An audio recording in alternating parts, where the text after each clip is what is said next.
అందరూ దేవునికి స్తోత్రాలు చెల్లిద్దాం. హల్లెలూయా. మంచి ప్రియులారా, మరి ఈ సమయంలో దేవుడి వాక్యాన్ని ధ్యానం చేసుకుందాం. గత జనవరి నెలంతా కూడా దేవుడు కాచి కాపాడి మనందరికీ మంచి ఆరోగ్యాన్ని, మరి మంచి శక్తిని దేవుడు మనకిచ్చాడు. మరి ఈ సమయంలో దేవుడి యొక్క వాక్యాన్ని మరి బల్లారాధన రోజు ఫిబ్రవరి 1వ వారంలో మనం ఉన్నాము. ఇది దేవుడిచ్చిన కృప. ఈ బల్లారాధనలో పాల్గొనడానికి కూడా దేవుడు మనకు సహాయం దయచేశాడు. దీన్ని బట్టి ఒకసారి దేవునికి స్తోత్రాలు చెల్లిద్దాం. సరే, మంచిది. కొద్ది నిమిషాలు దేవుడి వాక్యాన్ని ధ్యానం చేసుకుందాం. చూడండి, కీర్తన గ్రంథము 15వ కీర్తన మొదటి మాటలు చదువుకుందాం.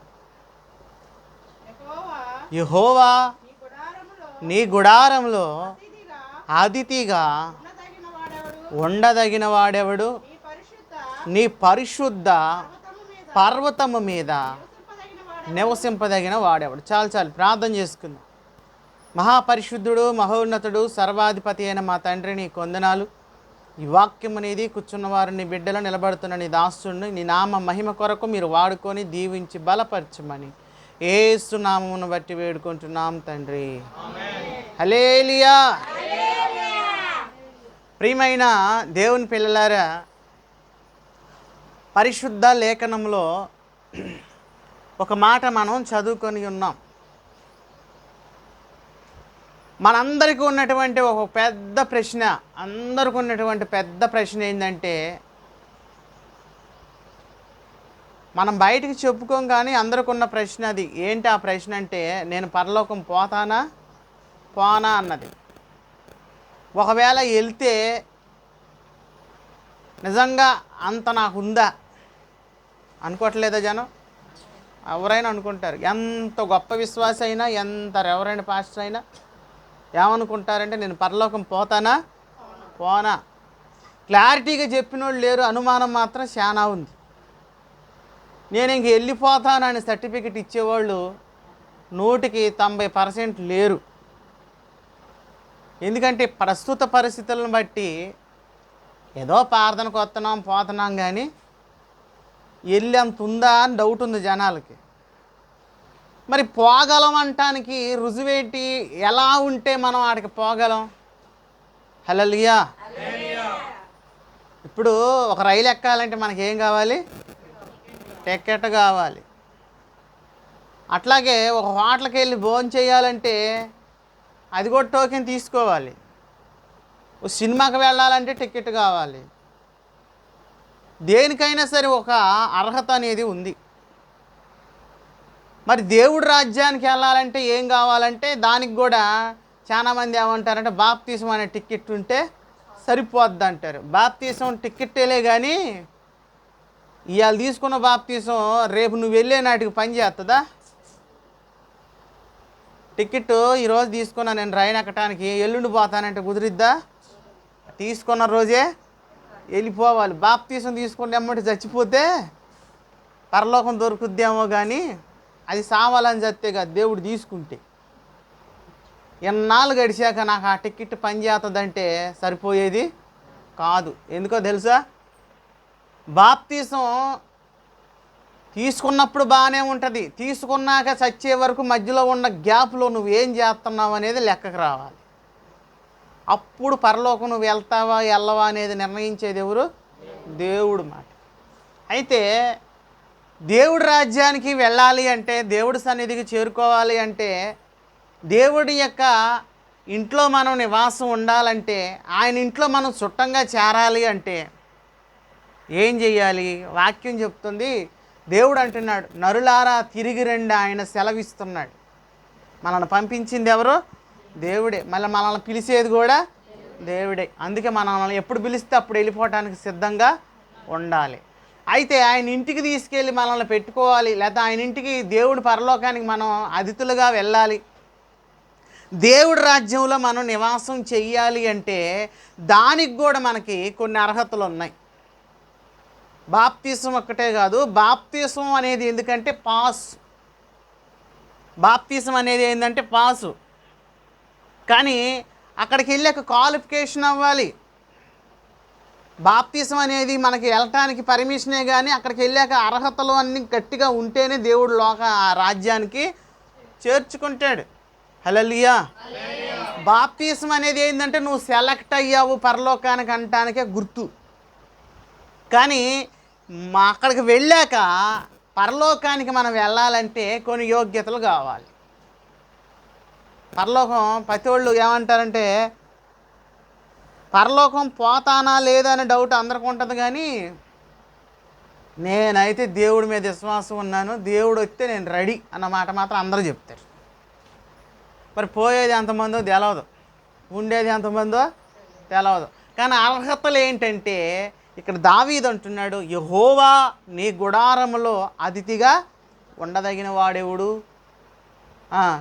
ఇంకేమంటున్నాడు, నీ పరిశుద్ధ పర్వతమునకు నివసింపదగిన వాడెవడు అని అడుగుతావు.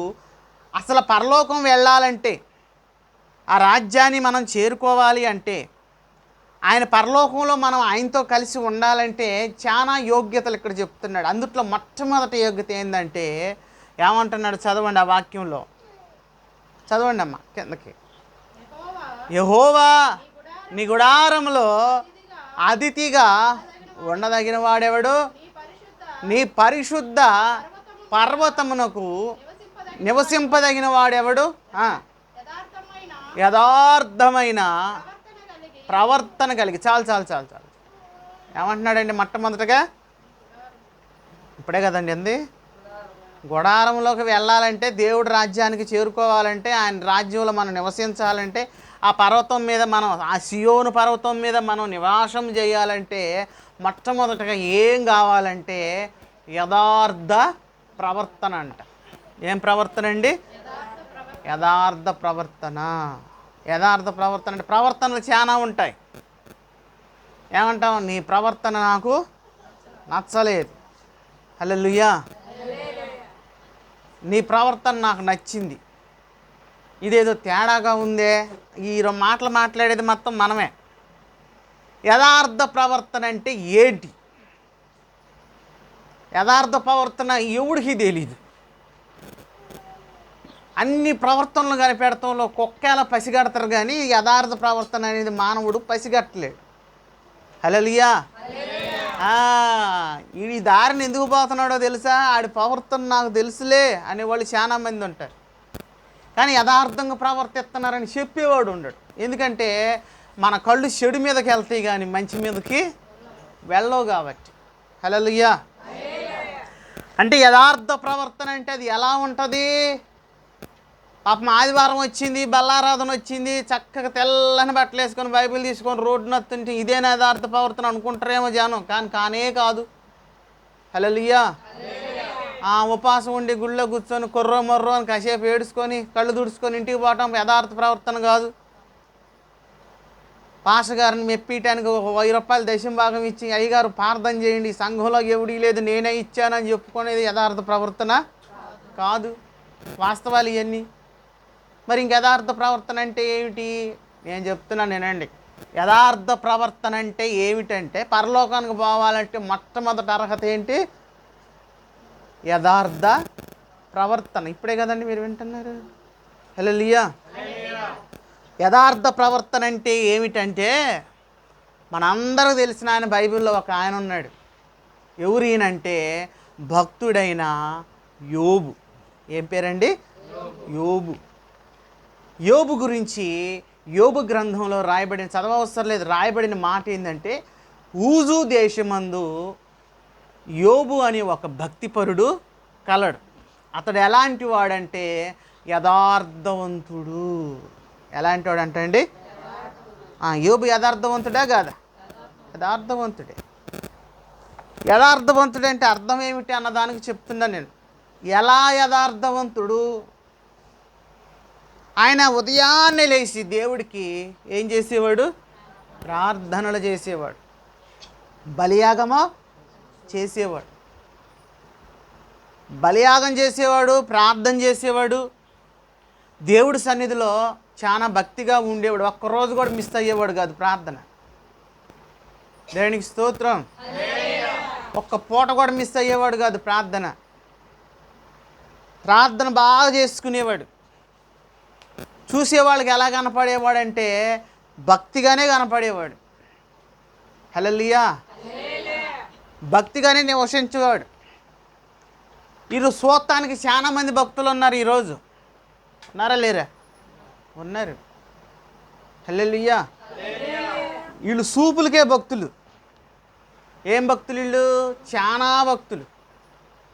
యోబు కూడా పైకి సూపులకి చాలా భక్తిగా కనపడుతున్నాడు. ఎప్పుడు ప్రార్థనాపరుడు, ఎప్పుడు బలియాగాలు అర్పించేవాడు, ఎప్పుడు దేవుని సన్నిధిలో విజ్ఞాపన చేసేవాడు.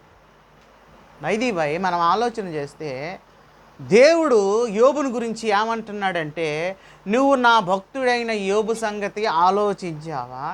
అతడు యథార్థవంతుడు. యోబుకున్న యథార్థాన్ని ఎవరు ఒప్పుకున్నాడు? ఎవరు ఒప్పుకున్నారండి? దేవుడు ఒప్పుకున్నాడు. ఎక్కడ ఆలకెత్తున్నారండి వాక్యం? దేవునికి స్తోత్రం. యోబుకున్నటువంటి యథార్థత మనుషులకు ఎలా కనపడుతున్నాడంటే భక్తిగానే కనపడుతున్నాడు. కానీ పరలోకంలో దేవుడికి కూడా ఆయన నిజంగా భక్తిగానే. ఇప్పుడు ఈ ప్రవర్తన యథార్థ ప్రవర్తన అంటారా కాదా? భూమి మీద నువ్వు ఏ యాసం వేస్తే పరలోకంలో కూడా అదే యాసం దేవుడు చూస్తుంటాడు. ఇక్కడ ఇక్కడ ఇక్కడ ఇక్కడ రాసింది కరెక్ట్ కాదు, ఇక్కడ ప్రవర్తించింది కరెక్ట్ కాదు. ఈ ప్రవర్తన ఎవరు ఒప్పుకోవాలి? దేవుడు ఒప్పుకోవాలి. చాలామంది ఎడభక్తి చేస్తారు కానీ దేవుడు మాత్రం ఒప్పుకోడు. ఎందుకని? పరిసయ్యుడు కూడా బాగానే ఉన్నాడు.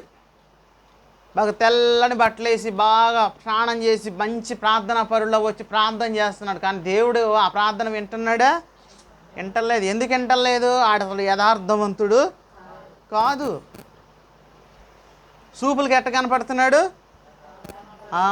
అబ్బాయి ఈడంత భక్తిపరుడు లేడరా బాబు అనుకుంటారు. చాలామంది ఈరోజు మేసాలు తీసేసి, కొంతమంది అయితే లుంగీలు కట్టేసి, కొంతమంది ఆడవాళ్ళు అయితే ఏడేడదాకా జాకెట్లు వేసి ఏడ ముడేసి, అమ్మ వీళ్ళని చూడంగానే వామ్మో వీళ్ళంత భక్తి పరులు లేరేమో అనుకుంటాం. కానీ భక్తి డ్రెస్సులో ఉండదు. డ్రెస్సులో ఉండదు. భక్తి ఆడ ఉంటుందంటే మన ప్రవర్తనలో ఉంటుంది. నీ ప్రవర్తన మనుషులు ఎదుట నువ్వు మనుషుల్ని మాయ చేయొచ్చు, మనుషుల ఎదుట నువ్వు మంచి భక్తిపరుల్లా కనపడవచ్చు. కానీ నీ యథార్థ ప్రవర్తనని ఎవరు ఒప్పుకోవాలంటే పరలోకంలో ఉన్న దేవుడు ఒప్పుకోవాలి. దేవుడు ఏమంటున్నాడు సైతాన్తోటి? అతడు యథార్థవంతుడు. భూమి మీద భక్తి ఎట్ట చేస్తున్నాడో అదే భక్తిని పరలోకంలో ఉన్న దేవుడు కూడా మెచ్చుకుంటున్నాడు. దేవునికి స్తోత్రం. సరే దేవుడు మెచ్చుకుంటున్నాడు అనుకుంటే సైతాను కూడా ఏమంటుందంటే అతడు ఊరకనే యథార్థవంతుడు ఆయన, ఉట్టిగానే న్యాయవంతుడు ఆయన, నువ్వు అతనికి అతని ఇంటికి కంచా. సైతాను కూడా ఒప్పుకుంది. ఏమని? యోబు యథార్థవంతుడేనే. దేవుడు ఒప్పుకున్నాడు, మనుషులు ఒప్పుకుంటున్నారు, సైతాను కూడా 3 చోట్ల పాస్ అయ్యాడు యోబు యథార్థ ప్రవర్తన. ఎన్ని చోట్లండి? 3 చోట్ల. మనం మన ఇంట్లో చల్లుతామా? హల్లెలూయా. మన ఊళ్ళో చల్లుతామా? మన బజార్లో చల్లుతామా? చెల్లం. సంఘంలో అసలే చెల్లం. కానీ మరి ఆ పరలోకం ఎలా పోతాం? దేవుడు ఏమంటున్నాడంటే యథార్థవంతుడే పరలోకానికి వచ్చేవాడు అంటున్నాడు. చాలామంది ఏం చేస్తున్నారంటే పైకి భక్తే కానీ లోపల భక్తి నిజంగా ఉండదు. స్వరము యాకోబుదే, శరీరం యాషోపుది. ప్రియమైన దేవుని బిడ్డలారా, జాగ్రత్తగా వినండి. పరలోకానికి వెళ్ళాలంటే ముఖ్యంగా కావాల్సింది ఏంటంటే యథార్థ ప్రవర్తన. నీ ప్రవర్తనని సైతాన్ మార్కులు వేయాలి, దేవుడు మార్కులు వేయాలి, నీ చుట్టుపక్కల వాళ్ళు కూడా మార్కులు వేయాలి. అప్పుడే నువ్వు యథార్థవంతుడివి. దేవునికి స్తోత్రం. అప్పుడే నువ్వు యథార్థం కలిగినటువంటి మనిషివి అని అర్థం వస్తుందన్నమాట. కాబట్టి యథార్థ ప్రవర్తన చాలా అవసరమైనది ఉన్నది. రెండవదిగా మనం గమనించినట్లయితే అక్కడే అంటాడు యథార్థ ప్రవర్తన కలిగి నీతిని అనుసరించువాడు. దేన్ని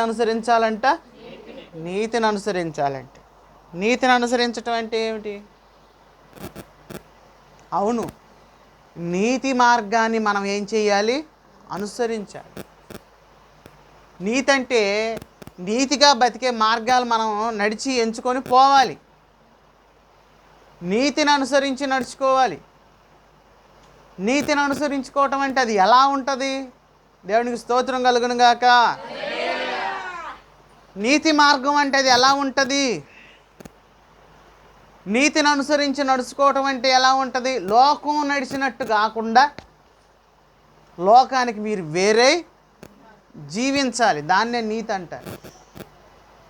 లోకం అంతా ఒక రకంగా పోద్ది, కానీ నీతిమంతుడు లోకం దారిలో పోడు. లోకముతో స్నేహము, దేవునితోటి వైరము. నీతిమంతుడు ఎలా ఉంటాడయ్య అంటే, ఆ లోకంలో ఉన్న వాళ్ళందరూ ఏమంటున్నారంటే, ఒరే తుఫాను ఎప్పుడు వస్తుందిరా, వర్షం ఎప్పుడు వస్తుందిరా, నోవాహు నీకు పిచ్చి పట్టిందిరా, అసలే వర్షాలు లేక చస్తుంటే కరువు ఎందుకు వస్తుంది, ఉపద్రవం ఎందుకు వస్తుంది, జలప్రళయం దేనికి వస్తుందని తినుము తాగుము సంతోషించమన్నట్టు ఉన్నారు. నోవాహు వాడ కట్టుకుంటూ ఉన్నాడు. ఇప్పుడు ఈయన ఏ మార్గంలో నడుస్తున్నాడు? నీతి మార్గంలో. దేవుడు చెప్పాడు వాడగట్టుకోమని, వాడగట్టుకుంటున్నాడు. నోవాహు నీతి మార్గంలో నడుచుకుంటూ ఉన్నాడు. ఈ లోకంలో ఎన్నో విలాసాలు ఉండొచ్చు. ఒక విశ్వాసిగా, ఒక దేవుని బిడ్డగా నువ్వు చేయాల్సిన పని ఏంటంటే, దేవుడు నీకు చెప్పిన పనిని ఆయన మార్గంలో నువ్వు నడుచుకుంటూ వెళ్ళిపోవడం. దేవుడు చూపించిన మార్గంలో వెళ్ళిపోవటమే. దేవునికి స్తోత్రం. లోకాన్ని అనుసరించలేదు కాబట్టే నీతిమంతుడైన నోవాహు బ్రతికాడు. ఈరోజు మనం కూడా నీతిని అనుసరించి నడుచుకోవాలి. ఈ లోకంలో ఉన్నప్పుడు మనం ఏం చెయ్యాలి, ఎలా చెయ్యాలి, ఏం మాట్లాడాలి, ఎలా ప్రవర్తించాలనేది మనకు ఎవరు నేర్పించారు? దేవుడు నేర్పించాడు. పౌలు అంటున్నాడు, నేను క్రీస్తుని పోలి నడుచుకున్న ప్రకారం మీరు నన్ను పోలి నడుచుకోమని చెప్పాడు. నీతిని అనుసరించి నడుచుకోమని దేవుడు వాక్యం చెబుతుంది. పరలోకం వెళ్ళాలంటే నువ్వు ఏ మార్గంలో వెళ్ళాలంటే నీతి మార్గంలో వెళ్ళాలి. ఆడు తప్పు చేశాడు, వాళ్ళు ఎట్టన్నారు, వీళ్ళు ఎట్టున్నారు, నేను ఎట్టెందుకు ఉండకూడదని అనుకున్నావా? చెడు మార్గంలో నడిస్తే చెడిపోయేది ఎవరు? నువ్వే. వాక్యం ఏం చెప్తుంది?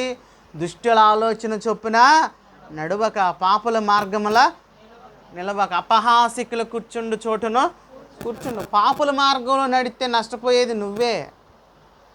వాళ్ళని మోడర్న్గా, వీళ్ళని మోడర్న్గా తీసుకున్నావనుకో పడిపోయేది నువ్వే.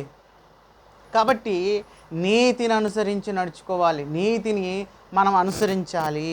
దేవునికి స్తోత్రం. నీతిని అనుసరించి మనం ప్రవర్తించాలి. నీతిని అనుసరించి మనం ముందుకు వెళ్ళాలి అని వాక్యం చెప్తాను. తర్వాత ఏమంటున్నాడు మళ్ళీ మూడో మాట?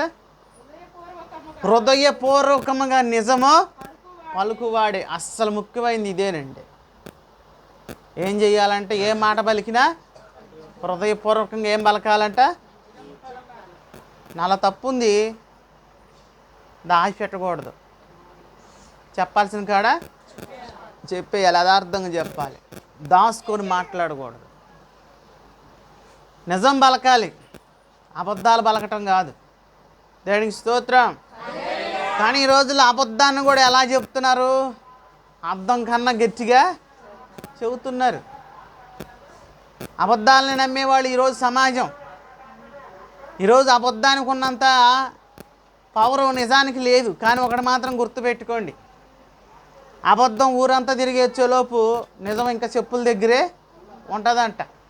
కాబట్టి ఎప్పటికైనా గెలిచేది నిజమే గెలిచిద్ది, అబద్ధం ఎన్నటికీ గెలవదు. హృదయపూర్వకంగా ఏం పలకాలంటే నిజం పలకాలి. అది ఎంత భయంకరమైన పరిస్థితులైనా సరే ఏం పలకాలి? నిజమే పలకాలి, నిజమే చెప్పాలి. దేవునికి స్తోత్రం. ఎవరెదుట నిజం చెప్పాలి? దేవుడి దగ్గర నిజం చెప్పాలి, సమాజం ఎదుట కూడా నిజమే చెప్పాలి. నిజం ఒప్పుకోవాలి. దావీదు తప్పు చేశాడండి. చేశాడా లేదా? చేశాడు. దావీదు దేవుడి దగ్గరకు వచ్చి పశ్చాత్తాపడుతున్నాడు. ఏమని పడుతున్నాడు? అయ్యా,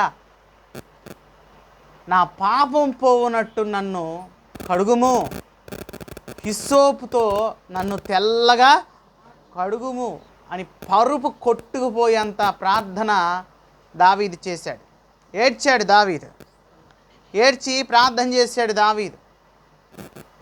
ఎందుకని? నిజాన్ని ఒప్పుకున్నాడు.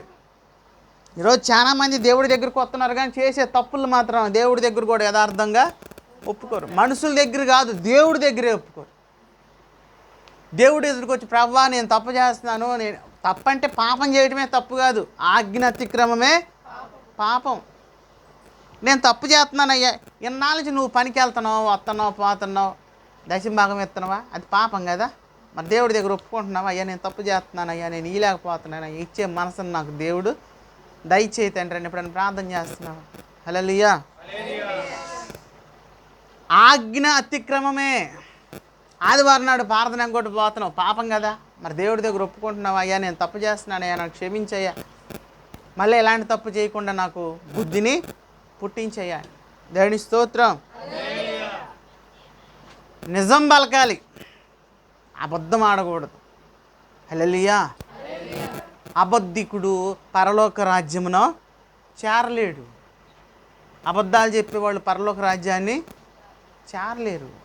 చాలామంది కావాలని ఏం చేస్తారు, కొన్ని అబద్ధాలని సృష్టిస్తారు. కాబట్టి అబద్ధం పలకకూడదు. పరలోకం వెళ్ళాలంటే మొట్టమొదటిగా ఎలా ఉండాలి? యథార్థంగా, రెండోది నీతిగా, మూడోది హృదయపూర్వకంగా ఏం పలకాలంట? తప్పుంటే తప్పు, ఒప్పుంటే. అందుకే అంటాడు భక్తుడు, నీ మాట అవునంటే అవును, కాదంటే కాదు, అలా ఉండాలన్నమాట.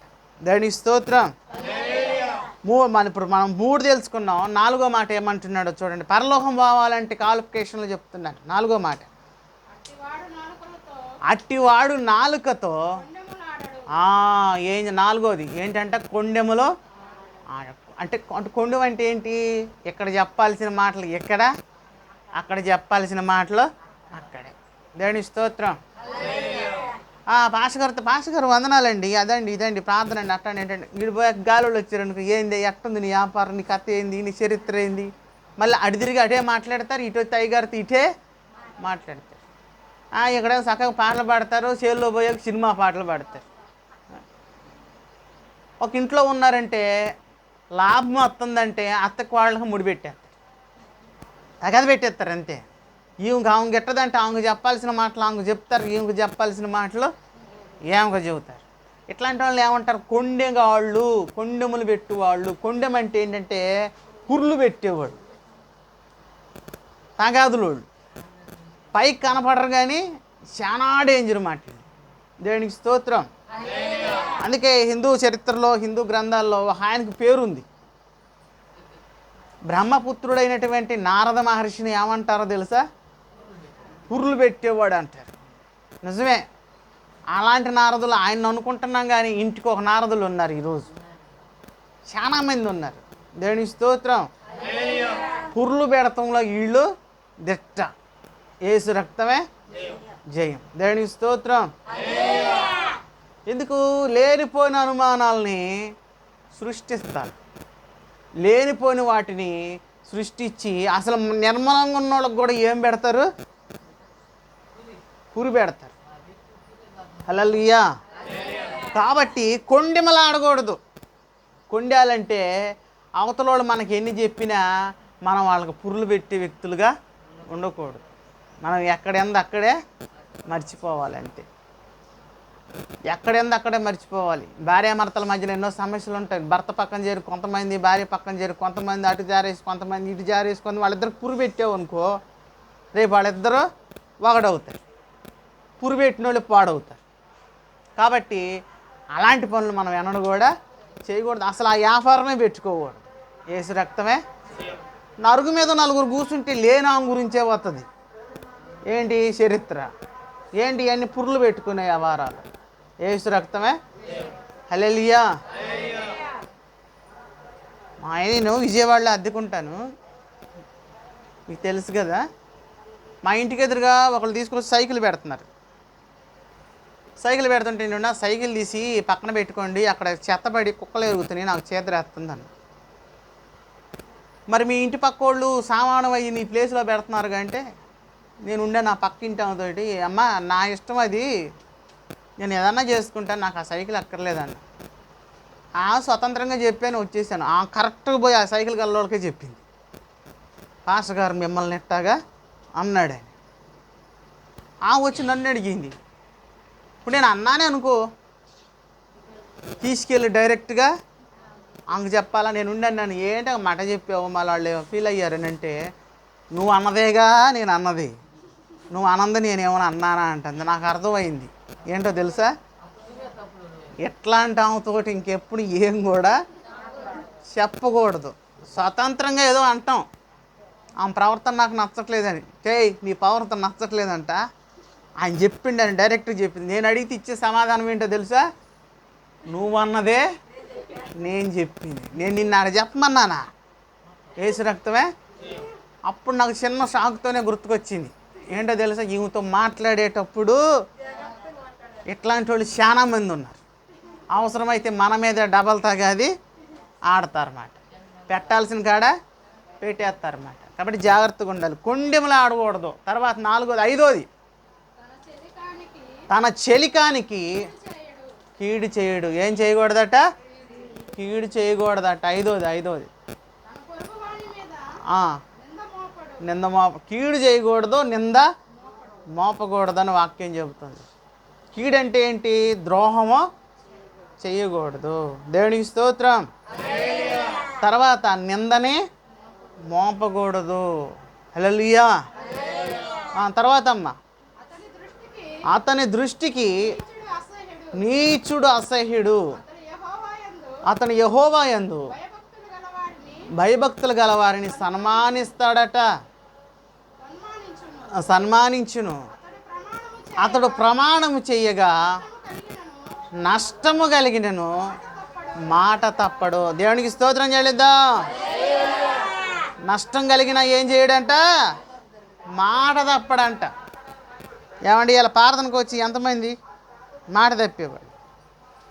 దేవుడితోనే మాట తప్పుతున్నారు. నీకు నేను అది చేస్తున్నా ఇది చేస్తున్నా అని వదిలేస్తున్నారు. ఇక మనుషులతో చెప్పిన ప్రమాణాలు నెరవేర్చుకునేవాళ్ళు లేరండి ఈరోజు.